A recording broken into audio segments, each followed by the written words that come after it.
Hello, everybody, and welcome to Haiku Talk. I'm your host, Ben Ga, your friendly neighborhood haiku poet, and today we're going to be taking a look at a piece from the current issue of Modern Haiku. This is the autumn 2024 issue 55.3. The poet is Edward Cody Huddleston with the first line of Longest Contrail. So with that said, you know what time it is. It's time to sit back, relax, grab yourself a tasty beverage, and let's haiku.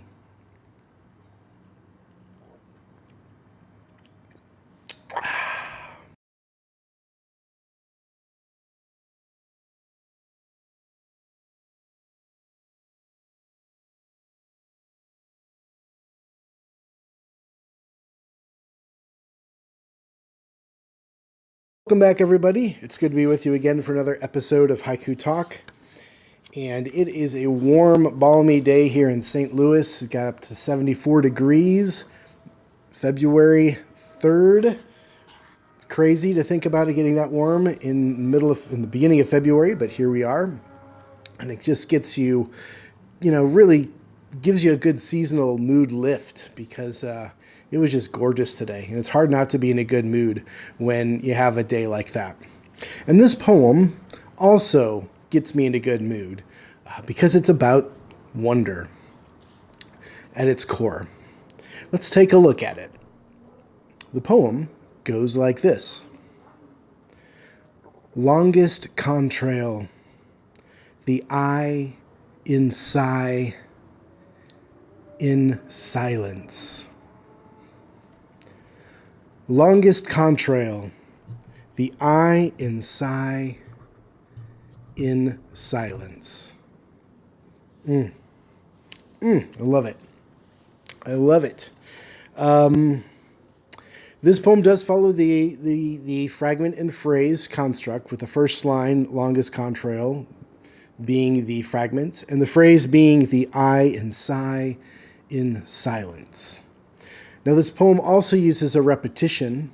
Lines 2 and 3, we have the I, which we're calling attention to. So it's the I. If you really wanted to kind of break it down, it's like the I in sigh as well as the I in silence, calling attention to the long I in each of those words. And by calling attention to the vowel sounds, we're also calling attention to the word themselves, and it helps chart the moment of the haiku. And I also like that the I also underscores that it's the I on the poem that is experiencing the moment. It's just a fun triple thing of underscoring parts of the poem through language. And I find this really creative, and I find this very, very engaging and just well crafted. It's a very, very well crafted haiku. Also, if you notice, the lines shrink in size, where you have the first line of the longest contrail being the longest line, and then it moves to a sigh and then to silence. And as it winds down between the main thing we're looking at to the only auditable sound and then to silence, it just like closes the gap down to the pinpoint in line 3, which is also, again, very well constructed, very well crafted, a fine crafted haiku. And I'm a big fan of craftsmanship. I can see the work that's happening here, but it doesn't hit me over the head. It's nicely blended into the moment, blended into what's happening. And that's the real trick of a finely crafted piece, is to get the whole thing to work. But those of you that really want to look in the details, we can kind of see and go, look what he's doing there. That's really nice. That's really cool. And this is such a poem here. The craftsman in me really is delighted, as much as the lover of poetry here. So it's very cool. Now let's look at what's happening in the poem, line by line. And we'll start with that first line. Longest contrail. Longest contrail. And we've got the M dash at the end to help us take note, take pause at what we're looking at, and the fact that it's a dash, which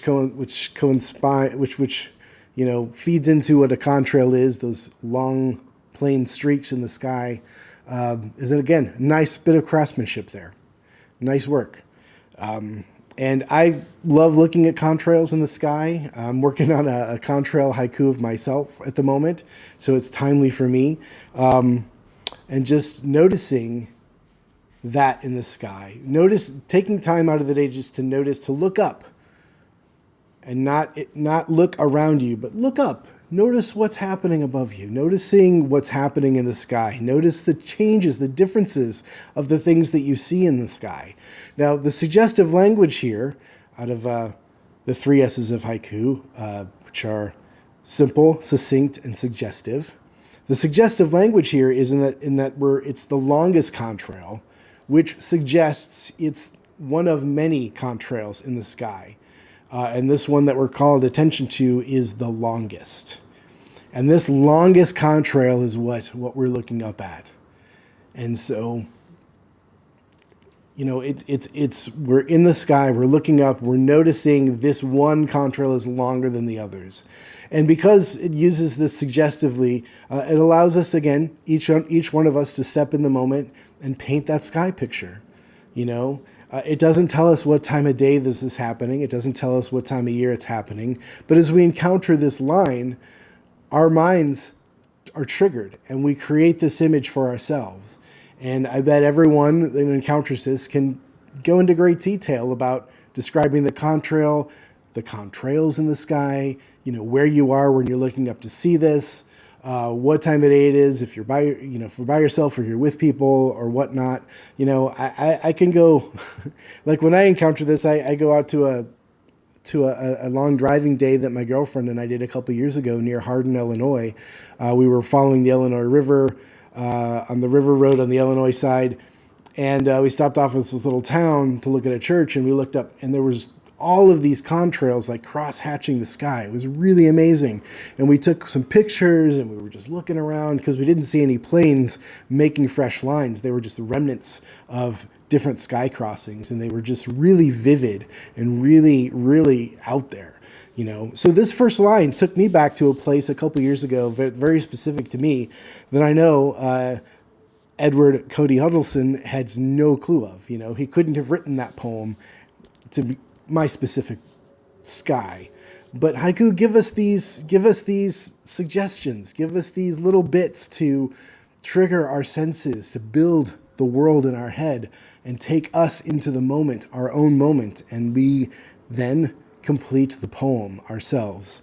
And so I really like this first line. Again, I can see, just as I glance at the page, I can tell it's the longest line of the 3-line poem, and the fact then it speaks of the longest contrail with an M dash. I'm like, oh, that's doubly nice. So nice. So I'm looking up, I'm noticing the contrails. Specifically, I'm looking at the longest of the contrails that I see. And then we go to line 2. The I in sigh. The I in sigh.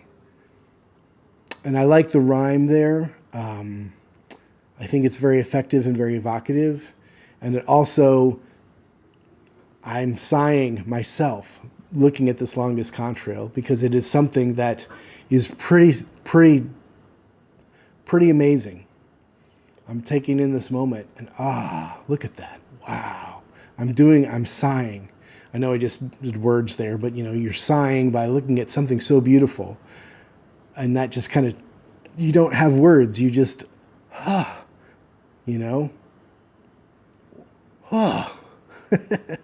It's great. And again, I and sigh. I love the rhyme. I love the letter, the calling attention to the word through the sounds of the words. And so I am now even more in awe of this longest contrail that's grabbed my attention. Then we flip to line 3, in silence.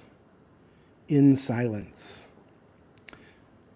And wow, now it's completed down. The poem has edged its way down to that final line, which is the shortest line, and it's about being in silence. So after that sigh, after the I and sigh, we have the I and silence, and we're left with this being silent, looking at the longest contrail. No more words. No more audible sounds from us, just looking up in wonder, looking up at awe at this beautiful thing in the sky above us. And that's just a wonderful piece. And I think all of us as poets are interested in haiku. These are things that we give our permission to stop and take note of. And if we're not doing it in our own personal lives day to day, if we're engaging with reading journals such as Modern Haiku or other, well-regarded journals, places that I go to feature on my channel, you're gonna encounter these moments in your reading life, and hopefully they take your imagination to go someplace that maybe you haven't been before, or maybe whatever reason you're not able to get out and see the world around you as much due to X, Y, and Z. But these poems will take you there if you open yourself up and allow yourself to see what's being presented. Yes, this poem builds very nicely. Again, really well crafted, very well. I mean, it looks great on the page. It sounds great to read aloud. It's got all the right spacing, all the right moments, and I'm just in awe of the cloud that I'm staring at. Very well done. So, yes, very well done. Thank you, Edward Cody Huddleston. Thank you, Modern Haiku. And thank you all for tuning in for another episode of Haiku Talk. It's good to spend a little bit of time with you. Hopefully this has brought a little bit of lift or light to your day. These kind of are hard times right now, depending on where you are in the world. And, we all could use a little levity. We all could use a little wonder, a little staring at a long contrail without necessarily thinking the world is ending or that they're poisoning you or anything like that. Just to be in awe of something you encounter in nature. And with that, we will close up this episode. Again, thanks for tuning in. Like this episode if you've made it this far and you've liked it. Click the thumbs up. Think about subscribing to the channel if you haven't done so already. It does help it show up in algorithms. And if you liked and subscribed, want to leave a comment, want to talk about where you encountered this contrail in your own life, or where you might have seen this before, or what memory it triggered for you, that's cool too. It's always fun to read. Until next time, peace, everybody. Enjoy that tasty beverage, however weak or strong you need it. And we'll tune in next time for another episode. See you then.